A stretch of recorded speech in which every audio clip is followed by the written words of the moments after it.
Alors bonjour tout le monde, je vous propose de faire une courte vidéo pour parler d'une modification que j'ai apportée à un circuit.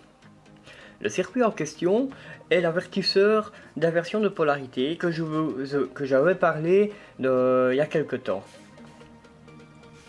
Donc j'ai dû faire des modifications, pourquoi?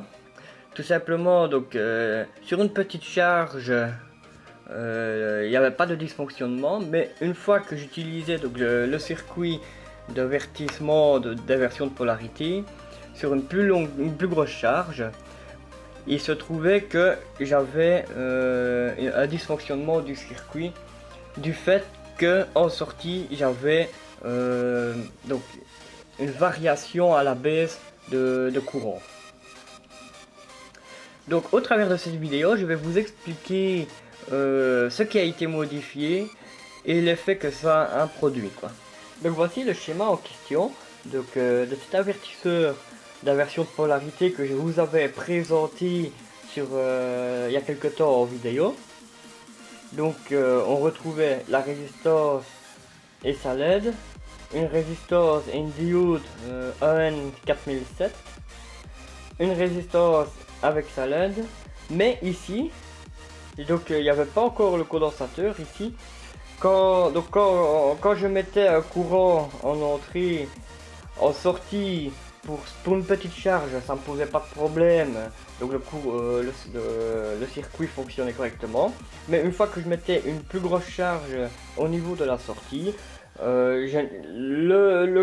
l'appareil ou le dispositif que je connectais avait un dysfonctionnement du fait que j'avais une baisse de tension qui se faisait au niveau de la sortie. Pour pallier à ça, j'ai rajouté un condensateur de très faible valeur, à savoir ici un 100 nanofarad, qui m'a servi à lisser le courant. Parce que je me suis dit que vu qu'en branchant une charge à la sortie de ce circuit, il y a donc une variation à la baisse de courant, et donc en sachant que les condensateurs ça se charge, ça se décharge, ça se charge, ça se décharge, donc une fois qu'il est chargé, il n'y a plus de courant qui peut passer comme ça, et à ce moment là, dès qu'il y a une variation à la baisse de courant, ce condensateur va à ce moment là compenser cette baisse de courant en se déchargeant au travers de la sortie. Et donc résultat, en rajoutant ce condensateur là, ça m'a permis à ce moment là de récupérer une tension proche de la tension d'entrée qui a pu à ce moment là alimenter sans dysfonctionnement un dispositif que j'ai branché ici en sortie, quoi. Sans trop tarder, ce que je vais faire, je vais mettre le circuit en test sur un dispositif et comme ça vous pouvez voir donc son fonctionnement. Donc voilà le circuit que j'ai réalisé sur une Veroboard, donc pour l'avoir en version définitive. On voit que j'ai fait le routage des pistes, et donc ici nous avons les deux pins d'entrée et là les deux pins de sortie. Donc ce que je vais faire, je vais déjà pour mettre le circuit à l'essai, je vais déjà raccorder donc le pôle négatif sur le pin moins et le pôle positif sur le pin plus.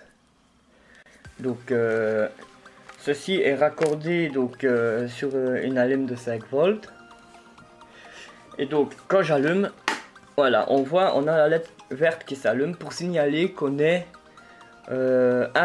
alimenté dans le bon sens. Si maintenant par mégarde je viendrais à me tromper de polarité, donc je mets le négatif sur le pin plus et le positif sur le pin moins, là à ce moment là c'est la LED rouge qui s'allume. Donc ce circuit il va me permettre lors de mes expériences de bien vérifier que j'ai raccordé l'alimentation dans le bon sens.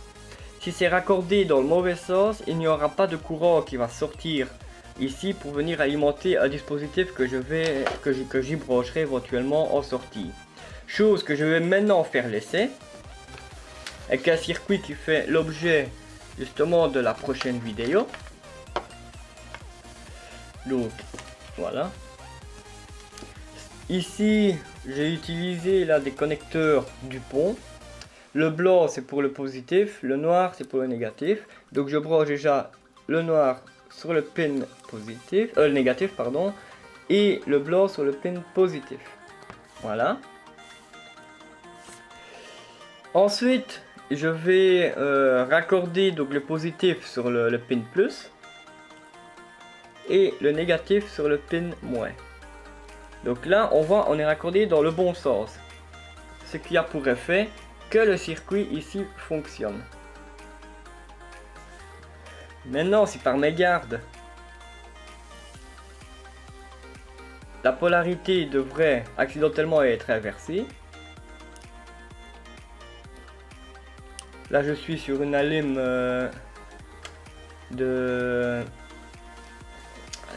fonctionnant sur le secteur, donc du coup je vais essayer là sur une pile de 9 volts. Parce que là, la LED la rouge ne s'est pas allumée. C'est mon allume qui s'est mise en sécurité à cause de la version de polarité. Donc là, je vais utiliser une pile de 9 volts. Hein. Donc le fil noir sur le négatif, le fil rouge sur le positif.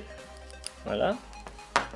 Donc je recommence expérience avec la pile de 9 volts. Le rouge sur le pin plus, le noir sur le pin moins. Voilà, donc la LED verte est allumée et le circuit est fonctionnel. Mais voilà, si accidentellement je viens à me tromper de sens de polarité, là c'est la LED rouge qui s'allume, mais le circuit n'est pas en fonction.